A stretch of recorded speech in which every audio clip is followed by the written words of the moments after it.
Hi everyone, let me introduce myself to those who do not know me. I am Ashnat Kothari, a qualified fellow actuary. I am the founder and director of Finatics. Finatics is involved in providing classes for actuarial exams, placement assistance, along with plenty of other services which a student needs at different phases in their journey to become a qualified fellow actuary. I have been professionally teaching actuarial science for the past 8 years, having mentored students not only from all parts of India but from across the globe. Now, coming back to the much awaited announcement, the reason why you are here, we are extending an opportunity for students who have not studied with us to join our classes, get mentored by us for the preparation of actuarial exams by paying zero tuition fees at outset. Yes, you heard it right. Zero tuition fees at outset. This is valid for classes of CM1, CM2, CS1 and CS2, whether you are appearing from IFOA or IAI.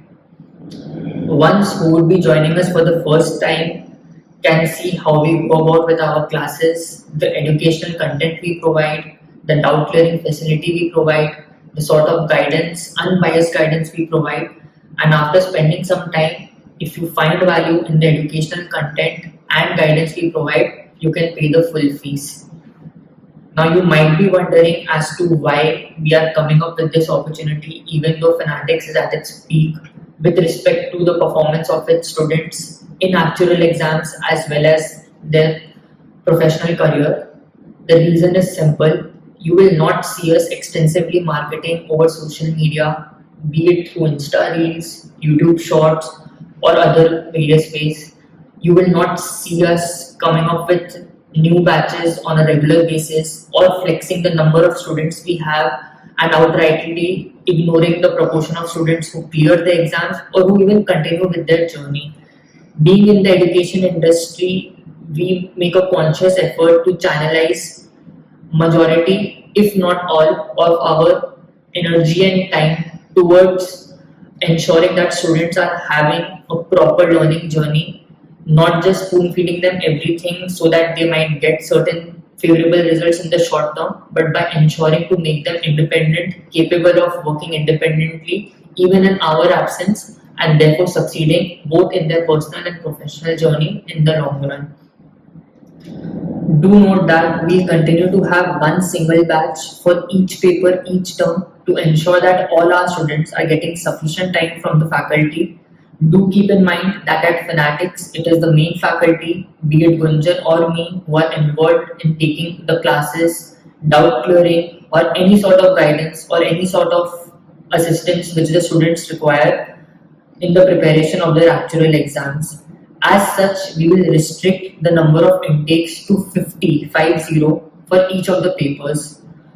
In case you are already studying from us and you are happy with the way we go about with our classes, continue to study from us. For ones who have not studied from us but who are looking forward, this is the best chance for you all to join us, experience how we go about with our classes. If you are a sincere and hardworking student who wants to excel in your actual career, do join Fanatics today for a meaningful, impactful, and wonderful learning experience. Hi everyone. So in this video, we shall be discussing the indicative solutions for CM1 A for IAI May 2024 diet. Now, the objective of this video is slightly different from the solution discussion video which we release for IFOA. The rationale being that IFOA releases its examiner report or the solution post the results only. So students have to wait for around 10 weeks or more than that to wait for their results. And that case, sometimes they're not sure how they're going to perform on that paper and they cannot plan for the next papers accordingly. With II in the last term, and we also expect in this term that they would be releasing the indicative solutions right, post completion of exams. So let's say by next weekend, we do expect the indicative solutions to come out. Now you might be thinking then why we are, coming up with this video if those are gonna come out so soon. So one reason is that I am solving all these questions, and in case there is potential, any difference with what is there in the indicative solution, or in case there is any error in the indicative solutions provided by II, I can directly raise it to them in a timely manner. Last term also in a couple of subjects, there were certain errors in the first draft of indicative solutions released by IAI. A lot of students raised that to IAI. We also raised it, and then they, rectified it. So this would ensure that IAI is also well aware in case there is any errors in their indicative solutions. Secondly, this video could be used as future reference for all the students preparing for CM1, where, they want to take a look at how a particular question, especially the ones which are slightly different or tricky, has been solved. So instead of having to wait for me to get back to them and, clear their doubts for ones, who are studying from us, or even for others who are studying independently, this video could be used as reference. So my intention is going forward to, come up with this solution discussion videos for IA as well going forward. So that's regarding the, intention for this particular video. Before we get started, again, I would just request you all to take a look at the pinned comment for any sort of rectifications we put in case you find any errors in any of the solutions, do let us know. I have not really got much, time to cross check my answers, have solved all these papers, paper A of CM1, CM2, CS1, CS2 within around 75 minutes or so. So there might be certain numerical mistakes I feel. So definitely do let us know through comment section. We'll take a look into it, and in case we find merit, we push in the rectifications. As for the answer key of the MCQs, you'll be finding this in the comment section only. We would pin that particular comment where you'll find the entire set of answer key as well. Certain MCQs we might discuss in this video as well, the ones which is slightly different or might be a bit tricky. So we would definitely discuss that as well. And don't forget to subscribe to our YouTube channel so that you all are updated with respect to all the latest educational content we release. Now, getting started, first of all, how I felt the paper was, I would say by far this was the easiest CM1 paper. So CM1 was introduced in 2019. Since then, I guess this is by far the easiest paper from IA. Even if I compare CT1 and CT5 papers, I mean, this paper still is definitely, if not the easiest, definitely one of the easiest, which has come from IA in a long, long time. So, I mean, even the performance of students, post having a discussion with them, they were pretty happy. Ones who were well prepared, or even I would say very decently prepared, they found this paper extremely easy. Some of them were caught off guard by a slightly higher proportion of theoretical based answers. But again, the point is a lot of you all had raised with IA that you don't want to do mathematical typing, you find it challenging, so on, and they have probably considered this while setting the paper. The amount of mathematical typing required is, bare minimum. A lot of the questions have been covered through MCQs itself, and because they have given certain theory as well, it has just reduced the need of doing mathematical typing. So that is something which, should be helpful to a lot of you. So question one is straightforward. Question two is also straightforward. So is question three. Question four as well. Question five over here, we have a continuous cash flows of 35 lakh per annum for the next 5 years.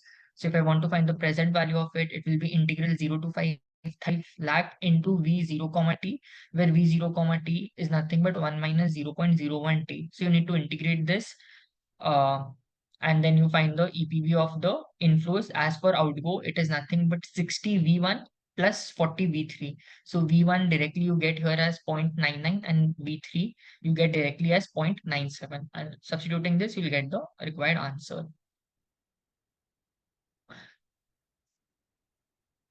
Then question six is also, pretty straightforward theory. Question seven also, I would say, straightforward. Question eight is again a standard endowment assurance policy. Uh, Not an endowment, rather, it's rather a whole life, deferred whole life. Then question number nine. So over here, the equation will be 3 lakh b to the power 25 p 40 plus 6700 into IA 4025. That's a term assurance, and the death benefit is payable at the end of the year of death itself. So the here the concept is key. If the person is dying, whatever premiums he has paid, it shall be returned without interest. So in the first year, the person has paid a total of one premium at time zero. So if the person dies in the first year, he shall be returned 6700. If the person dies in the second year, a total of two premiums would have been paid, and since there is no interest, so the total amount returned to the policy holder will be 6700 into 2, and so on. So again, a very typical similar question like this is there in the acted material itself. So this was rather a pretty straightforward question. And again, here a lot of calculations will be needed you might have found it difficulty to type the actual notations, but because it's MCQ, this should have really helped you in eliminating that time. Again, one of the drawbacks of MCQ is that there is no step marking, so it's like either you're getting 4 or you're getting a 0. But then that is how it is. I mean, whatever be the examination mode, we can always find certain issues with that. So no point of that. It's about being, let's say, the least worst among all the possible cases when we need to think about how to conduct the examinations. So definitely with these MCQs, it's really gonna be helpful. At least it eliminates the need for mathematical typing, which at least in my view is absolutely useless for most of us. The amount of time we need to spend to learn it and the incremental value we get as actuaries, I really don't find any merit in putting that time. So definitely kudos to IAI for bringing in MCQs, and they have said that they might increase the quantum of MCQs as well going forward. Nothing is decided; it's under consideration. So in the due course of time, we'll get to know how they plan to keep their November exams. Next question, number 10. Now, this again is also straightforward. You have 10 lakh rupees right now. There are 10,000 members. So per member, it comes out to be 100. So effectively, what they're telling you is to find the expected accumulated value. So your expected present value is, let's say, 100 v to the power n into npx. Your accumulated value will be something like 100 into 1 plus I to the power n divided by npx. Question 11, again, it's pretty straightforward that way. I mean, S5510 is nothing but A5510 into 1 plus I to the power 10 divided by 10p55. Question number 12, this again took some time for calculation, and that is why it has 4 marks as well. It's a pretty direct, case, something which is there covered in the acted material itself. Might be type 3 or type 4, I don't remember, where the payments will start to the other person only if the death of the first holder or one person is within first n years. Question number 13, again, straightforward, I will say it, computing mortality profit. Question number 14. So over here, now if we introduce another state, so therefore the probability of getting sick, the dependent probability or independent, whatever might be the case, here we are considered with dependent probability, that will decrease because now there is another state where the person could go before. So therefore the APV of the sickness benefit shall decrease. Coming to question 15, it's direct bookwork. Part 3 has a numericals, so let me quickly take you all through that. Again, pretty straightforward question, I would say. Sigma is given, mu it's mentioned, it's 80% of the value is given in our specific actuarial table, assuming constant force of transition, which is mentioned in the question as well. I'm getting mu as 0.00372. From there, I can calculate the dependent probabilities AQD, AQS, and from there I can get the absolute value starting with a radix of 1 lakh, and from here I can get the values. So in the first line, I'm going to have, let's say, AL50, I will have AD50D, I will have AD50S, I will have AD50 maybe, which is nothing but summation of this, and I've also given AL51 for reference. Next is question 16, again, straightforward theory. Question 17 is also theory, some of it thought, let's say just part 2, if I'll say in respect of an unit-linked life assurance product, explain unit fund and non-unit fund and list all the components of non-unit fund. So you don't need to remember theory, you remember how you construct the non-unit table. You can think about each of the components and work accordingly. Next, question number 18. So this took some time for calculation. Part 1 is the loss random variable. Part 2 shows that the premium is 491.31. And part 3 is nothing but calculating the reserve before the payment of the fixed premium, which is nothing but x plus 4. So you need to compute basically 4p. Now this is the solution.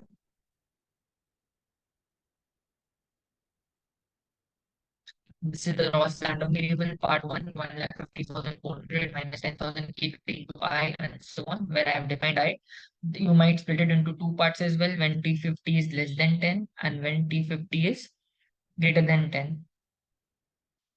And then part 2 over here, you can show it's 461.31. These are the intermediate calculations. As I always recommend you all, whatever values you're taking from actuarial tables, do always mention it. Whether you're writing it on paper in case if it's an offline exam ever in future or if it's an online exam, always put in the values. This allows you to secure step marks, and this also helps you in your calculation in case you have gone wrong, because you don't have to recheck all the values from the actual tables, maybe one or two which you might have taken incorrectly. You just need to correct that.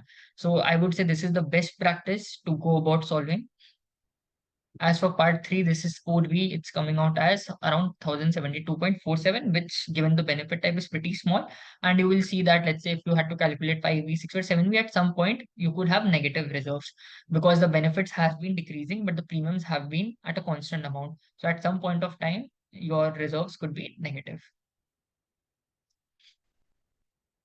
Next, question number 19 on this is again those questions which most of the students I interacted with who have informed me how the examination went. They mentioned they simply skipped this question or they made some errors. I do understand project appraisals can be computationally pretty challenging, but again, a very question very pretty much similar to this is already there in the past year paper of, let's say, IFA also. I'm not correctly remembering if it's there in the material or not, but a similar type is there. So let's take quickly look at the solution for same. So I'm getting 45.49 or 45.48 depending on how many decimal places you evaluate. So this is the equation. These are the EPV of outgo, and this is the EPV of first four income, and post that this comes out. This becomes nothing but a GP. You can use summation of GP formula. I've skipped that step. In case it's an online setup, you might skip the step or you might write it as well. It's up to you as long as you're being absolutely, efficient and accurate in your calculation. Now, if I need to find the NPV of first 10 years, because I need to show DPPs after 10 years, so I'm going to calculate the NPV of the first 10 years of cash flow, excluding that 125. Because DPP is the first point of time at which your NPV of cash flow till that time becomes positive. So it could happen that just before that 125 outgo also, NPV could have turned positive, in which case DPP would have been less than 10. So we exclude this 125 and calculate. Once you calculate that, you see it's coming out to be negative. Therefore, DPP is after 10 years. Now to find the DPP values, now here there are continuous cash flows. Given the structure, we cannot directly get to know till when the cash flows will continue. So first, let us assume that I'll just take n to be the number of cash flows after 6 years, let's say, and I'll compute it. The flow over here is key. If the answer is, let's say, 17.3, then this equation is considering that entire of cash flow between 17 to 18 is taking place, which is not the case. But we'll start with this and then we see how to tackle it. So on solving this, I'm getting n as 10.62, which n is the number of cash flows after 6 years. So my DTP should lie between time 16 and 17. So still 16 year full year cash flow will be taking place, and then we are gonna take it from 16 to, let's say, 16 plus T. So basically additional T cash flows would be there for the 17th year. Now this becomes the equation. We need to solve this and find the value of T, and the DPT ultimately would be 16 plus T. Last question, what we have is question number 20, a rather pretty straightforward one. You need to find the EPV and the variance. This is the solution 4737.5 and 4656.296 whole square. So I hope you all found this video useful. Do definitely like this video. Thanks everyone.